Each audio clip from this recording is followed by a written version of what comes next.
ay nakasang-ayon sa Diyos. Nakaayon, sumusunod, nakalinya, at ito'y may kakambal pang pananalig, may nangyayari. Either by God's unilateral work, pwede namang kumilos ang Diyos na siya lang, kusa lang niya, gusto lang niya, at pagka ang ating isip ay kinalulugdan niya, hindi mahirap sa Diyos na gawin kung ano ang gusto niyang gawin para sa atin. God does not need to be assisted and to be induced and to be convinced to be good and to give us, because God gives and God is good. Your faith makes God do it. Parang sino tayo para pakilusin ng Diyos? Pero ganun ang pagpapahalaga ng Diyos sa tao, bagamat hindi naman tayo ganun kahalaga, pero nagiging mahalaga dahil pinapahalagahan niya, na in reaction to our faith, God moves. Kaya mahalaga na naniniwala. Mahalaga na sumasang-ayon. Kahit nga kumisan sa mga gawaing hindi naman kay Lord ng mga gawain, meron agad magsasabi, o walang mangungontra. Kasi pag may nangungontra talaga, mahirap magkaroon ng power ang any activity. Kahit yun ay civic activity, kahit yun ay religious activity, pag lagi may nakasalungat, mahirap umasenso. So your faith makes God do it. Or by man's work, energized and empowered by faith. Pag ang tao naniniwala, may nangyayari kasi hindi lang siya naniniwala at hanggang doon na lang, kasi ang tunay na paniniwala nag-uudyok sa'yo para may gawin ka.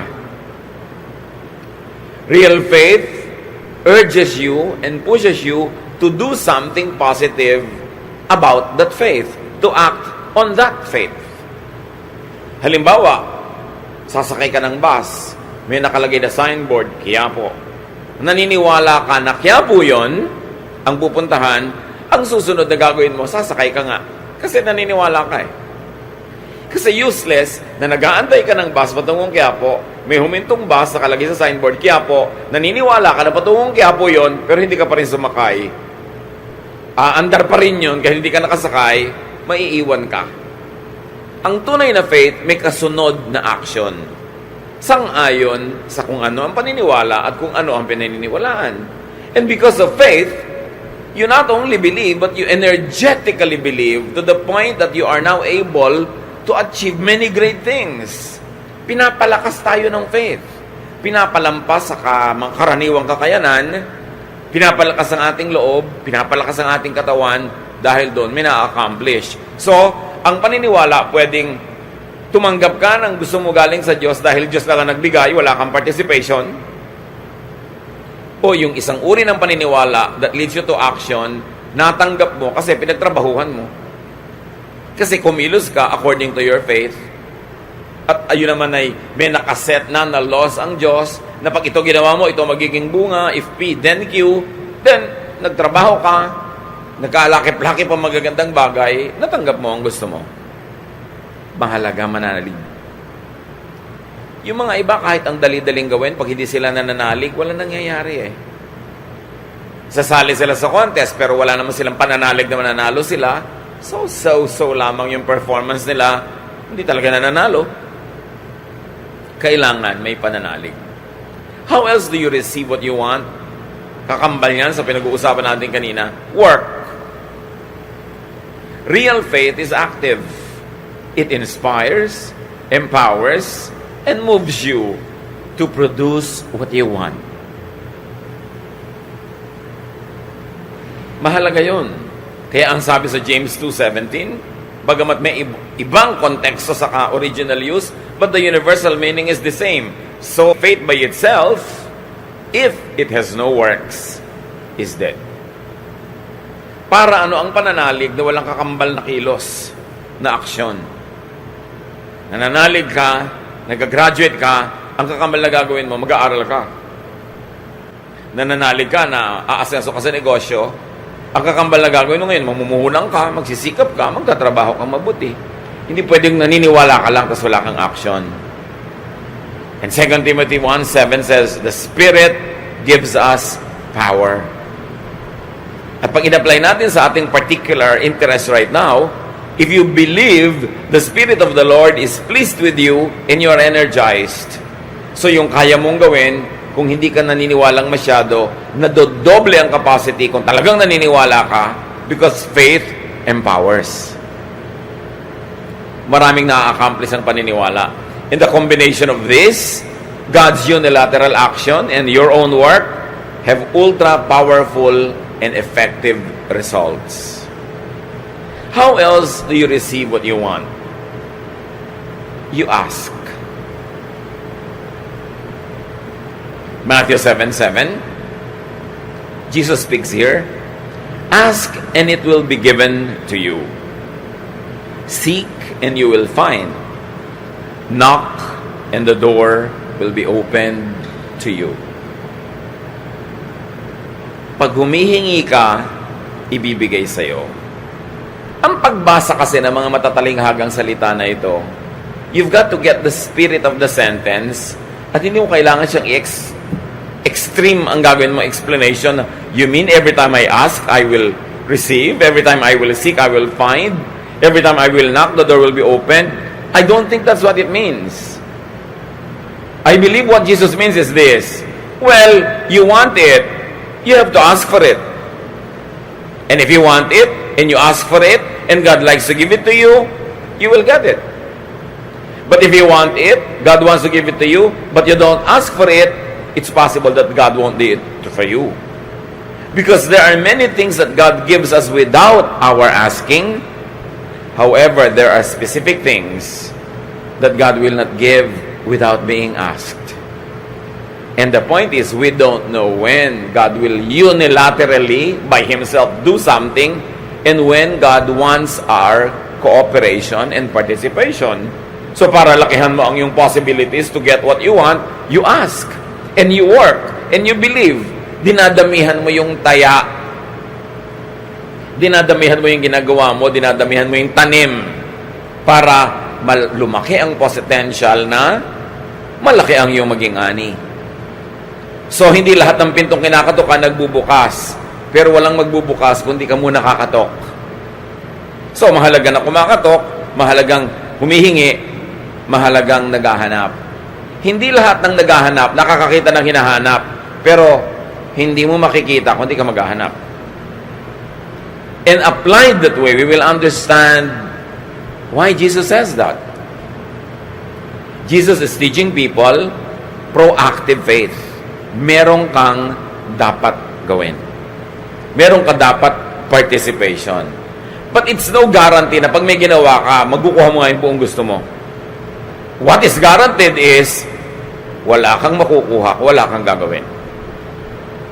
So ask through words of prayer. At dyan magaling ang maraming mga relihiyosong tao, words of prayer. That's powerful. When backed up by inner faith. Bali wala yung nagpe-pray ka pero bibiglang sa puso mo naman wala kang conviction, mechanical lang yung pagpe-pray, bali wala. Sabi ni Jesus, don't be like the pagans. They think that they will be heard for their many words. Hindi nadadaan sa dami ng salita yan at paulit-ulit. Kailangan bukal sa puso, taos, totoo. There's another way of asking. Ask through any and every other word that is not technically a prayer word. Pwede ka kasi magsabi na ganito Lord, nawa po ang laki ng maging benta ng tindahan ko today. That is asking through prayerful words. But what happens pagka sinabi mo doon sa katulog mo sa tindahan? Ngumitingiti ka naman, maligo ka para maganda ang itsura natin sa ating mga customer. Hugasan mo ang mga plato para malinis, para ganahan sila. O, kailangan maganda ang presentation natin, kailangan masarap. These are words that are not prayer, right? But they are words that also ask God to bless you. Hindi lahat ng prayer yung merong, this I pray in the name of Jesus, Amen. Nagpe-pray tayo tuwing nagsasalita tayo. At hindi ba sabi kung ano pa nagpe-pray mo, ibibigay sa'yo?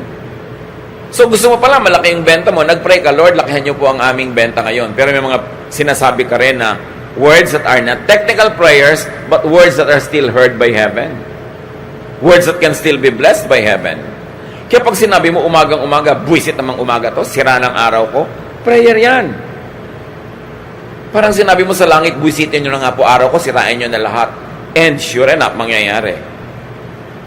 Pag sinabi mo yon, masdan mo mangyayari sa buong maghapon, sunod-sunod ang mga kung ano-anong mga mangyayari sa buhay mo. Kaya pwede na mag-pray through words of prayer, pwede mag-pray to just any word. Halimbawa, sinabi mo, Lord, bigyan niyo po ako ng mga kaibigan. Tapos may nakasalubong ka, sinabi mo, good morning. Yung word na yon, kakambal ng prayer mo. Kasi kakampi yon ng prayer mo na magkaroon ka ng kaibigan. Pero, may nag-good morning kasi hindi mo pinansin. Ano maganda sa umaga? Pero ang prayer mo kanina, magkaroon ka ng friends. Kinokontra ng words mo, yung prayer mo. At dito tayo hindi mapagbantay, mga kapatid. Mapagbantay tayo sa formal prayer. Lahat ng sinasabi, iniingatan. Pagka-pray, ano mga pinagsasasabi natin? Lord, i-bless niyo po ang aming bansa. Pray tayo ng pray na ganyan sa Luneta, sa Cuneta, sa Quezon Memorial Circle. Puro pray for the nation. Pero araw-araw, sabi, hay, pesteng bansa ito. Hay, nakakainis. Hay, only in the Philippines. Ano ba ng klase Pilipinas? Minumura mo yung bansa mo actually araw-araw. Tapos kunwari, nagpe-pray ka, natatalo. Dapat tayo mga Pilipino, mag-pray through our non-prayer words. To bless our family, to bless our nation. Pag sinabi mo, alam mo, asawa ko, batugan yan. Prayer yun. Nagkakatotoo. Kasi sinasabi mo, and there is power in the spoken word. Why? Because we were made in God's image. Kahit tayo tao lang, kahit tayo lupa lang, hindi totoo yun. Meron tayong Espiritu ng Diyos na nasa atin. Di ba? God said, let there be light. Nagka-light. God said, let there be vegetation. Nagkaroon. Ikaw, may image ka of God in you. Ibig sabihin, may power of God that is in you. Sabi mo, ay, pesteng buhay to. Nagkakatotoo. Ay, minalas na ang benta ko, nakita ko mukha mo. Nagkakatotoo. Kaya ang tinuturo sa atin sa Bible, bless, don't curse. Always bless. Kasi yun na matutupad. Hindi lang yon. Ask through thought. Isip. Sa palagay niyo ba, may pagkakaiba sa Diyos? Yung prayer na sinabi ng labi at yung prayer na nandito hindi sinabi ng labi. Nakarating na rin sa langit yun. That's why you watch your thought. May kaharap ka, sabi mo, good morning, ang ganda-ganda ng damit mo, praying thought mong pangit. Kunwari lang, niniwala ka naman. Sabi ng thought mo, nagtutunggali ang inyong mga espiritu, naglalaban kayo. Nararanasan nyo ba yon? Pareho kayong shake hands kayo, sister, good morning, pero yung mga anino nyo talaga nagsusuntukan. Kasi yung thought nyo naglalabanan. At kahit wala siyang sinasabi mo, alam mo, inis siya sa'yo. Kahit wala siya sabihin. At alam din niya, inis ka sa kanya. Kasi spiritual beings tayo, nag-uusap ang mga spirito natin. Kaya merong, hindi naman ako inaano niyan, mabigat ang loob ko sa babaeng yan. Nararamdaman niyo yon? Kasi yung mga espiritu niyo nagtutunggali. Ganon din sa prayer, mga kapatid. Ang thought natin ay prayer.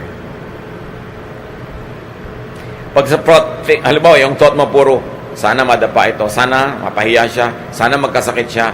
Sa palagay niyo, i-bless kayo ng langit with such negative prayers? Pag akyat ng prayer niya sa langit, tatalbog, baka sa inyo pa ulit bumalik. Kaya sabi, whatever you wish that people would do to you, do to them. Whatever you wish that people would pray for you, or think for you, think and pray for them that way. Ikaw din ang aani ng iyong tinatanim. Kaya gusto mong umasenso, paasensohin mo ang pag-iisip. So ask God through thought. And ask God through body language. Lord, palakasin niyo po ang aking katawan. Pero ang kinakain mo, puro hindi dapat kanin. Ang tamad-tamad mo mag-exercise. Anong lakas ng katawan na inaasahan mo kahit natambakan mo yan na in Jesus' name, I bless myself.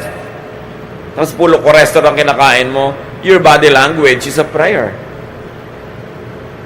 No wonder maraming tao, lito, hati. Kasi magkakaiba yung formal prayer sa thought life at sa body language. Ang gusto ng Diyos, one, unified self. Hindi hati ang loob. Kaya mahalaga, madisiplina natin para ng pag-iisip natin at pagsasalita. Mark 11:24, therefore I tell you, whatever you ask for in prayer, believe that you received it, and it will be yours. Let's operationalize that. Ang prayer mo na hindi word of prayer, kundi thought and action, itong asawa ko na to, mga ngaliwa ito eh. Wala akong tiwala talaga dito. Yun ang thought mo. Prayer mo yun. Sabi, believe that you have received it and it will be yours. Hindi naman ako tutulungan itong boss ko na to. Galit siguro sa akin tong kapwa ko manggagawa na to. Yung mga ganong thought, prayer yon. Sa palagay nyo, may pagkakaiba sa langit yung Lord, this we ask in Jesus' name, na may tag sa dulo, at yung iba nating iniisip. Kaya, sinabi sa Bible, pray without ceasing. Sabi mo, paano kaya ako magpe-pray without ceasing? Ibig sabihin, amen, amen, amen, amen, hallelujah, hallelujah, non-stop? No! Ang thought mo, ang action mo, ang prayer mo, ang non-prayer mo, ang lahat ng ginagawa mo, ang body language mo, ay prayer. So, choir ka, member, instrumentalist, singer, mo, Lord, i-bless you po ang aking pagtugtog na maging maganda. Anong body language mo? Nag-ensayo ka ba? Kakanta po ako, mabless ang mga tao. Minemorya mo ba kanta mo? What is your body doing? Ang prayer ng salita mo, ng bibig mo, maging blessing ka, pero yung action mo, hindi. Tatamad-tamad ka mag-ensayo. Sa palagay mo, sabi, believe that you receive it and you will get it. Pag na-discipline natin ang pag-iisip, na pag-isa-isa natin yung pag-iisip, pagsasalita na non-formal prayer at formal prayer, magiging buo ka. At sabi, hindi nagbibigay ang Diyos sa mga taong hati ang loob. Ayaw niya nung parang sinisiklot-siklot ng alo na lagi nagdadalawang loob. Kailangan solid. Complete prayer involves verbal, non-verbal words, and lifestyle prayer. Kaya pwedeng mag-pray without ceasing. Yung Lord, palusugin mo po ako. Ano yung paulit-ulitin mo? Lord, palusugin niyo ako. Lord, palusugin niyo ako. Yun yung mantra ng mga Hare Krishna. Inuulit-ulit nila para may points. Pero yung Lord, palusugin niyo po ako, sabi ng words mo. Tapos ang katawan mo, naglilinis ka ng katawan mo. Tapos kumakain ka ng tama. Tapos yung utak mo, hindi ka nag-iisip na masasama ko sa kapwa. Hindi ka nanonood ng mga horror na nakakatakot.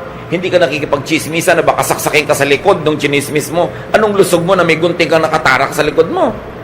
So, lifestyle prayer. And when you pray a lifestyle prayer, tatalab. Yung iba ang haba-haba magdasal, 3 oras. Kulang na lang magtumbling, gumulong. Pero ang pagkatapos na mag-pray, ang buhay na ipinapamuhay, kabaligtaran ng sinasabi, kaya wala lang nangyayari. James 4:2-3, you want something but don't get it. You kill and you covet, but you cannot have what you want.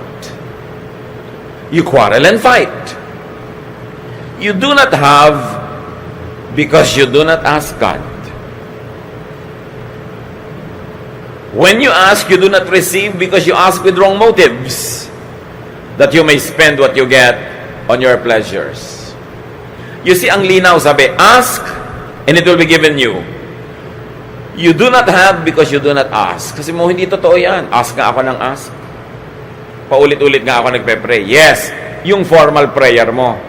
Pero yung thought prayer mo ba, asking for the same thing. Yung bang non-verbal prayer mo, yung lifestyle prayer, yung body language, is it asking for the same thing that your formal prayer is asking for? Kaya iba nagtataka sa verse na to, ano naman totoo dyan? That when you ask, you will get it. Ask nga ako ng ask, why don't I get? Pero baka naman sa formal prayer ka lang nag-ask. Baka ang totoo, hinihingi mo magic. Kasi pag ang prayer mo, Lord, paasensuhin niyo po ako, may gagawin ka. Pero pag wala kang ginawa, pray ka lang ng pray, magic ang hinihingi mo. Hindi prayer yon. You've got to understand the mechanics of prayer. Because it is the most powerful force in creation. How to really pray. Now, according to what we have read, what ways are there that don't receive from God? Ways that don't receive from God, coveting. Humihingi ka lang dahil naiinggit ka na meron noon yung kapwa mo. Naghahangad ka lang na magkaroon ka rin. Gusto mo siguro makipag-contest, gusto mo siyang madaig. Whatever it is, may huwag kang umasang bibigayan sa'yo. O kaya humihingi ka, you receive from God, because you are killing, quarreling, and fighting. May hinihingi ka sa Diyos na mana, galing sa magulang, pero ang body language mo, nakikipag-away ka sa kapatid mo, na magmamana rin, nakikipag-gyera ka, nakikipagpatayan ka, do you think you will get it? No. And if you technically got it, may wala doon na hindi sasama sa'yo yung peace, yung blessing, yung joy. Nakuha mo lang, pero actually hubad, shell lang, kasi walang kasamang blessing dahil inagaw mo lang. Another way that doesn't receive from God is not asking God. Now, dalawa yan, ha? It is not asking. You just get it on your own. When you try to get something from God against God's methods, it means you are not asking God for it. You are getting it on your own. Sa sarili mong paraan, dahil alam mo, kung susundin mo ang paraan ng Diyos, hindi mo makukuha, gagawa ka ng ibang paraan, under the table, evil way, you are not asking God. You are trying to get it yourself, your own way. And sabi, don't expect that you will get it. You do not get because you do not ask God. Ngayon, may nag-a-ask naman, but they are not asking God. They are asking Satan. They are asking somebody else. Kasi sabi niya, may nga ganyang method, walang mangyayari. And another way that doesn't receive from God is asking, but with wrong motives. Sabi nga ni Solomon, napansin niyo ba? Maraming ambisyon dahil lang inggit sa katabi, sa kapwa. Hindi ambisyong gumaling na maging doktor, ang ambisyon maging mas magaling para may mahigitan.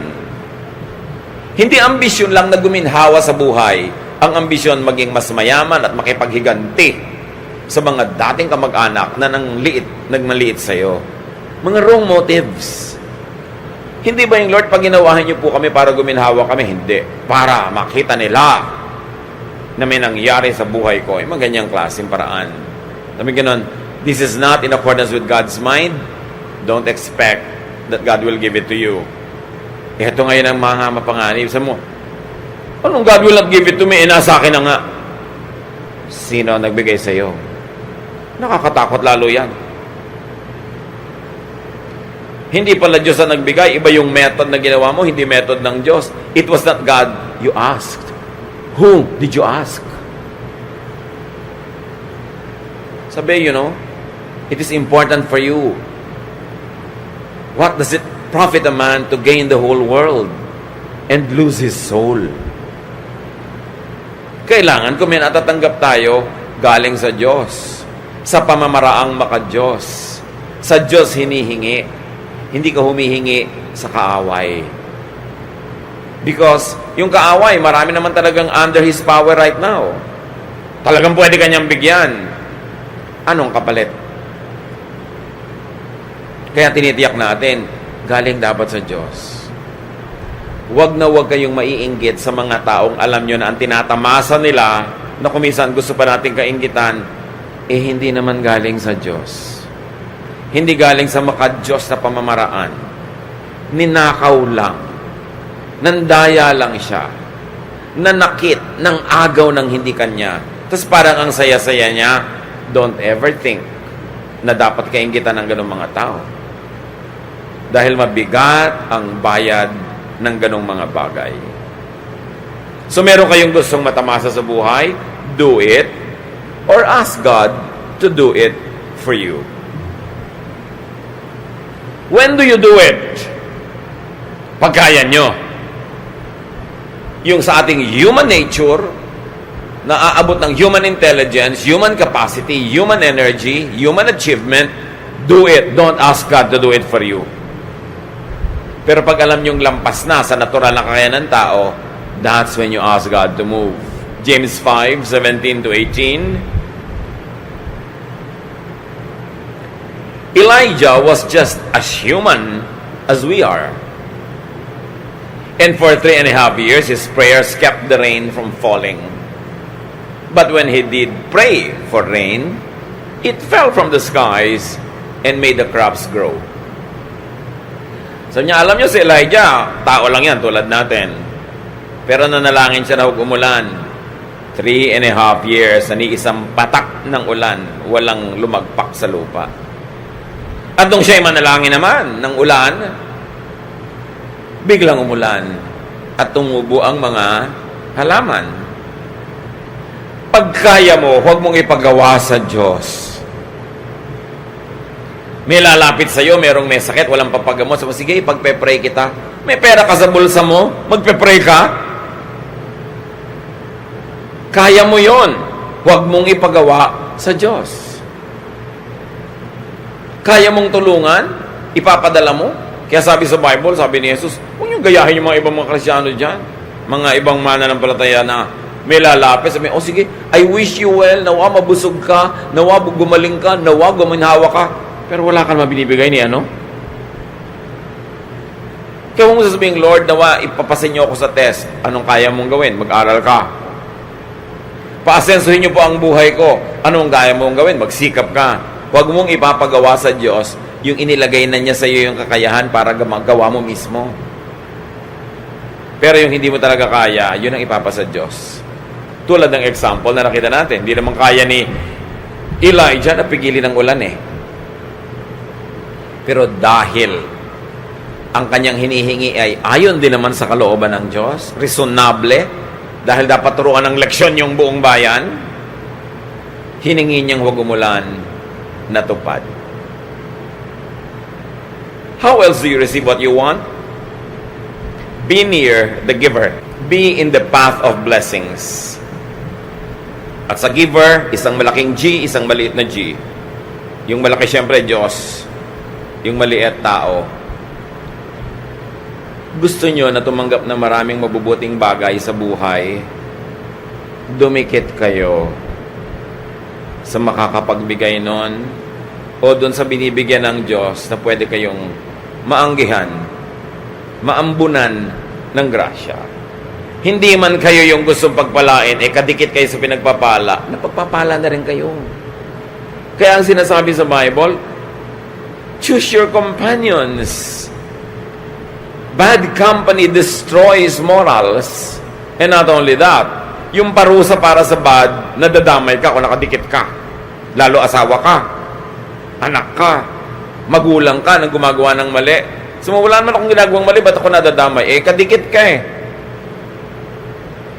Pero marami rin tayong blessing kung tayo ay malapit doon sa nabe-bless. Tulad na napakarami mga gutom, nandun kasi si Jesus, hindi sila nanatiling gutom na matagal. Luke 9:16-18, Jesus took the 5 loaves and the 2 fish. He looked up toward heaven and blessed the food. Then he broke the bread and fish and handed them to his disciples to give to the people. Everyone ate all they wanted. What was left over filled 12 baskets. 5,000 tao daw yung pinakain. Lalaki pa lang ang binilang, hindi pa nabilang yung mga babae at bata. Anong pinagkunan? 2 maliliit na isda. Ewan ko lang kung tabyos, diba? O dulong, basta isda. Sa bagay, wala nun sa Israel. So, malaki-laki ng konti yung isda siguro. Pero ano naman ang size sa mga isda ng mga maralita? Yung nag-donate lang naman isang simpleng batang shepherd. At 5 maliliit na tinapay, napakain ng lahat. Si Jesus kasi yun eh. Ang lesson dito mga kapatid, be in good graces. Be in the good graces of givers, of distributors. And of course, the best giver is the Lord Jesus. Pag malapit ka sa Kanya, malayo ba namang mapaghimalaan ka? Malayo ba namang mapakain ka? O malapit ka sa binebless niya, malayo ba naman na pati ikaw mapakain na rin? So mahalaga to be in the path of good blessings. To be in good graces of givers. Alam niyo maraming tao, kaya gutom, kaya hikahos, kaya hirap. Yung mga pwedeng tumulong at magbigay sa kanila, ininis nila, dinala, inutangan, hindi binayaran. Matapos silang tulungan, sinisbis pa nila. Bibigyan sila, mamaya nandyan na naman sila, bibigyan sila, nandyan naman hanggang kadalaan at pinagtataguan na. Marami sanang paraan para ma-bless tayo ni Lord. Pero yung mga daan patungo sa atin ng blessing, bara-bara-bara. Sino nagbabara? Bad conduct ng tao. Muna ko, wala po nagpapautang sa akin. Pag may nagkukwento sa ng ganon, parang kawawa siya, ang sama-sama ng mundo. Ang dapat mong isipin, gaano karaming sinuba mo na wala na tuloy magpapautang sa'yo? Pag kami mga dumadaing, hirap na hirap po ako, may mga kapatid naman ako, asenso yung buhay, hindi ako tinutulungan. Imbes isipin mo agad na masama yung mga kapatid, ang unang mga isipin, anong ginawa mo, nakawalang hiyaan sa mga kapatid mo, at natitiis ka tuloy? Kasi pagka ang tao, hindi siya dinadatnan ng blessing, madalas, siya ang may kasalanan nun, hindi ang mundo. Kasi ang dami-daming blessing na pwedeng makarating sa atin. Ang daming pwedeng pagdaanan. Ano't walang makarating sa'yo? Sisisihin mo buong mundo? O something is wrong with the way you deal with people? Pag may naasahan ka, daganan mo na hanggang madurog. Pag may tumulong, hindi mo susuklian ng maganda. Anong kailangang sunod-sunod, tuloy-tuloy, at pakyaw-pakyaw na mali mong gawin para lahat ng tao sa planeta magkaisa-isang ayaw na nilang tulungan ka? Don't tell me sila lahat ang may mali. Kaya mga kapatid, pag may lumalapit sa inyo, huwag kayo agad-agad naawa, huwag kayo agad-agad nagsisimpatya na wala pong tumutulong sa akin sa dinami-rami ng tao. Ang itatanong mo, ba't kaya siya hindi tinutulungan? Likas naman sa tao matulungin hanggang madala lamang. So do not needlessly oppose, offend, and alienate dispensers and channels of blessing. Sa isang pamilya, usually may isa o dalawang kapatid naman na medyo umaangat-angat. Ikaw hindi makaangat-angat. Huwag mo nang inisin. I-please mo na. Huwag ka nang makipagtalo, makipagyabangan. Dahil ikaw din ang kawawa pagka hindi ka tinulungan. Lumagay ka sa lugar. Merong sobrang mayaman o makapangyarihan, magdahan-dahan ka bago mo banggain. Kasi baka kailanganin mong tulong niya. O kaya, gamitin niya yung yaman niya at lakas niya para durugin ka. Mag-isip-isip ang tao. Ecclesiastes 10:20.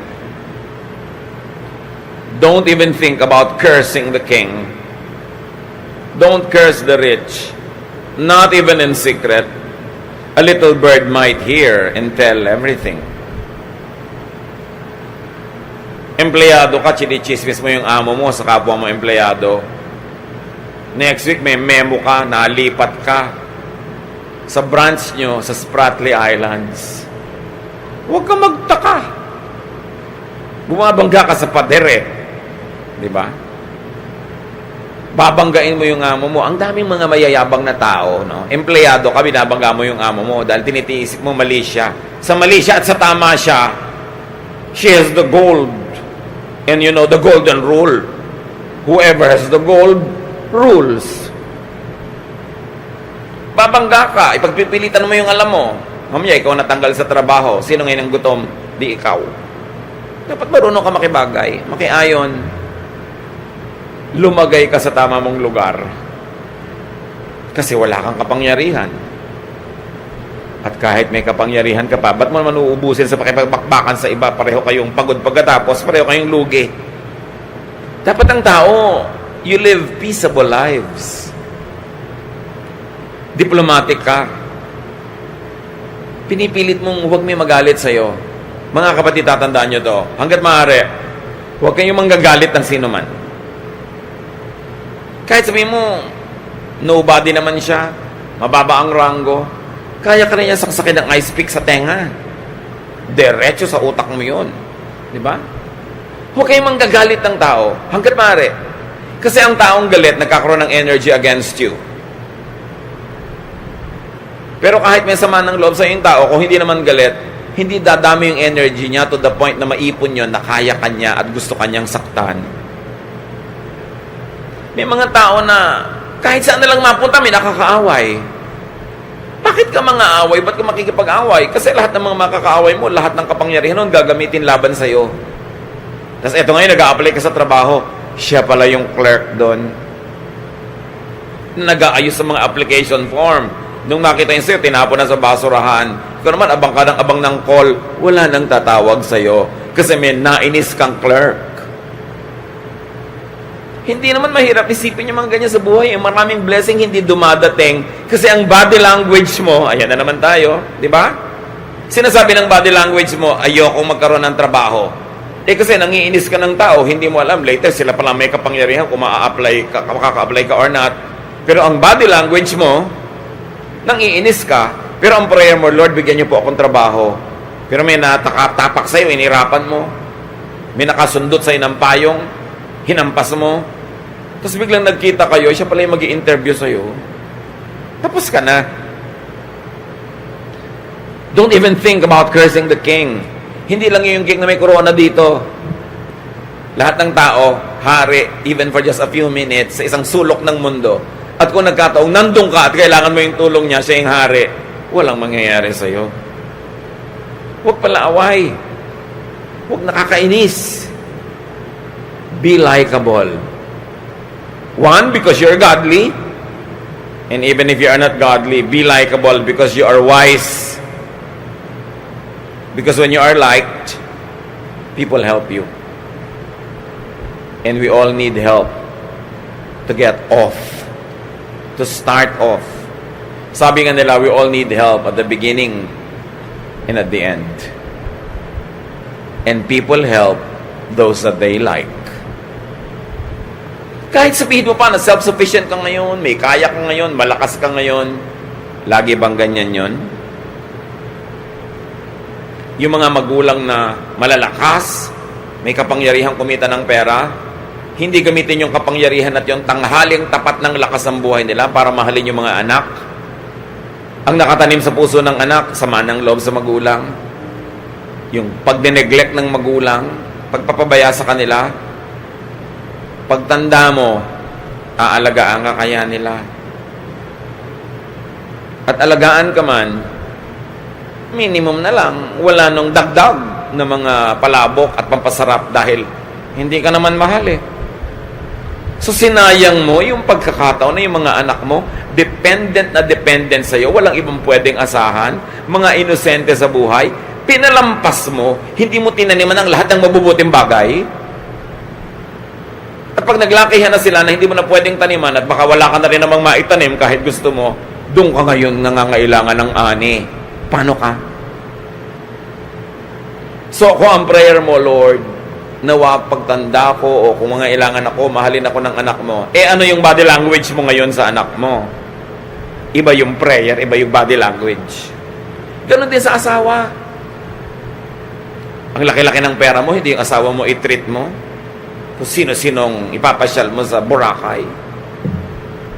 Pagka naman dumuso ka ng dugo at nagkasakit ka, balik-balik ka sa asawa mo. Aalagaan ka ba niyang dala-dala mo sa Boracay na yan? Ako, labo yan. Ang tao sayang, sayang yung lakas, yung pera, yung panahon, hindi iti pinagtatanim ng tama.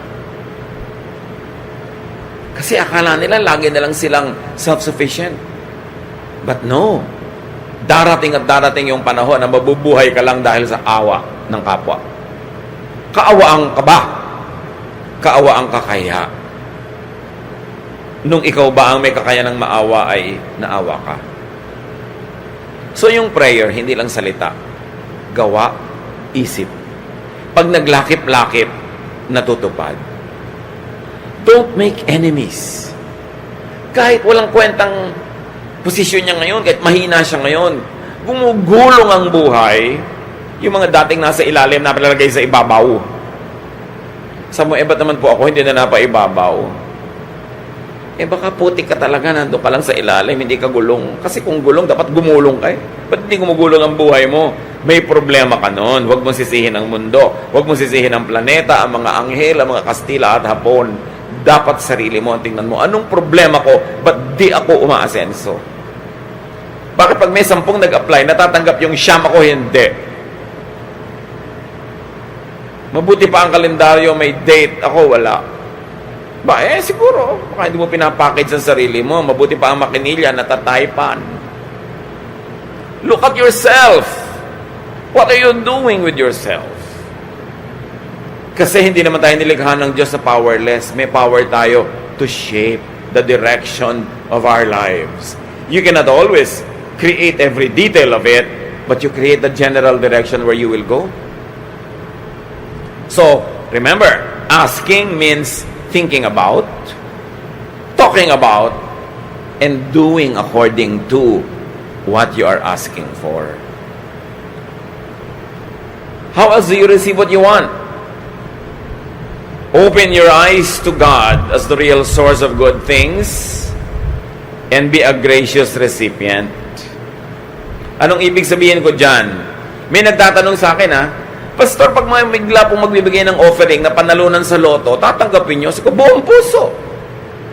Talaga po, galing sa gambling. Ano pakialam ko kung saan galing yun? Ang may pakialam ako kung saan patungo yung fund na yun. Oras napunta yun dito. Maraming sobrang arte. Ayaw pang tumanggap. May sakit na, bibigyan ng anak. Saan galing ito? Baka sumasama.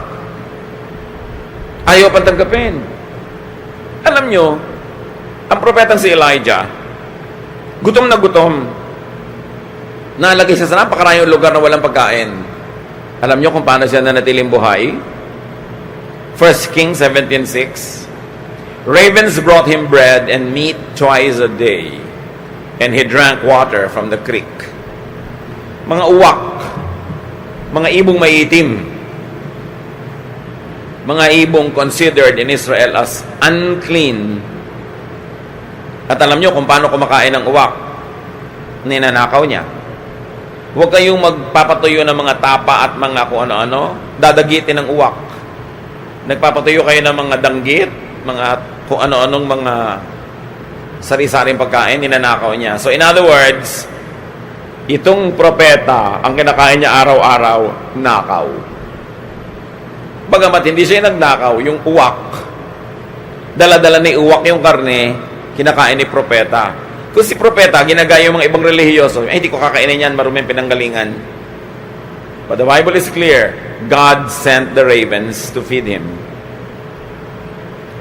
So kahit na ninakaw ng uwak yun sa isang tao na nagpapatuyo ng mga karne, yung tao na yon, yung karne na yon, yung planeta, pag-aari yun ng Diyos. So pag Diyos ang nag-assign, kunin yan, ilagay doon, hindi yun nakaw. And that's what I want to say to you, mga kapatid. Huwag kayong sobrang maselan. Huwag kayong sobrang maarte sa blessing. If God likes to bless you, accept it. Be a gracious recipient. The ravens were unclean and the ravens were thieves. But God, in His infinite mercy, fed the prophet this way. Kaya meron pa na. Paano po yung pastor? Wala akong trabaho, ang tagal-tagal na, wala akong maipakain sa mga anak ko.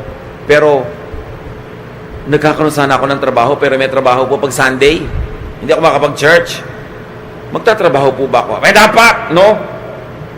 Paano po ang church? Mag-church ka na sa Wednesday, Thursday, Friday, kaya nga marami Hindi ka na nga makakain dyan Pagsisimba pa sa linggo, unahin mo ang dami namang araw ng simba. Ang daming araw ng paglingkod sa Diyos.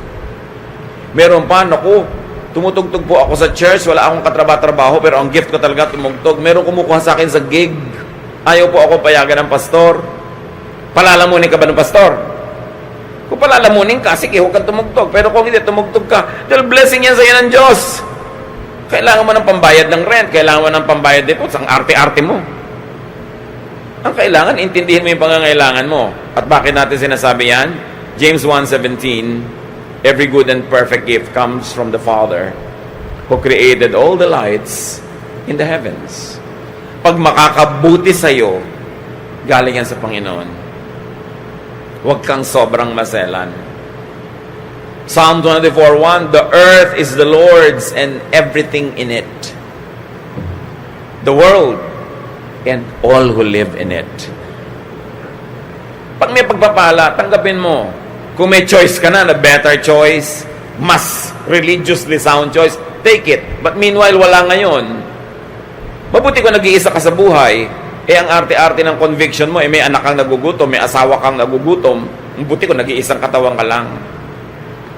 Marami pong tao hindi nabe-bless kasi sobrang maselan. Hindi ko naman sinabing magnakaw kayo, hindi naman kayo uwak. Pero kung dinala nung uwak nandyan na, kainin nyo na. Tanggapin nyo na as blessing. Di ba? Kailangan malaki ang pinagkukunan natin sa pag-unawa sa kabaitan ng Diyos, hindi ang kitid. Maraming mga mananampalataya, ang lapad ng kalsada, doon lang dumadaan sa puting lane sa gitna. Pinapaliit ang mundo, samantalang malaki dapat. Ano pang pwede mong gawin para ma-impress mo ang Diyos sa kalinisan mo? No one is righteous. Not even one.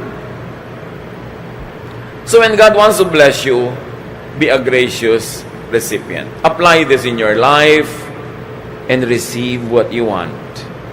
But remember, you do not have because you do not ask. And to ask is not only to say it with your words, but to think about it, to work on it, and to be faithful to it every waking moment and sleeping moment of your life.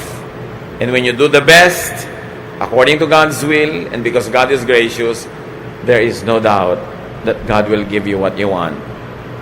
Hindi ipaghihirap ng Diyos na bigyan ka. Hindi ka bawasan sa Kanya dahil lilipat lang from one place to another. Yung pera lilipat lang from this to your bulsa. Do you think may mawawala sa Diyos doon? So hindi Diyos ang nagdadamot. Kailangan ang reviewin natin, style natin sa buhay. Ama namin sa langit, turuan mo kami na kilalanin ang kabutihan, kabaitan nyo. Huwag yung parang naglilinis-linis ang kaming, higit pa kaming malinis sa inyo. Turuan nyo kami, Lord, na tumanggap ng kailangan namin. Makilala ang iba't ibang panahon ng buhay na mayroong emergency, may time of plenty, may time of urgent needs. Maka-adjust kami doon.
bao đêm đợi chờ mưa rơi, lòng chơi vơi như giữa biển khơi.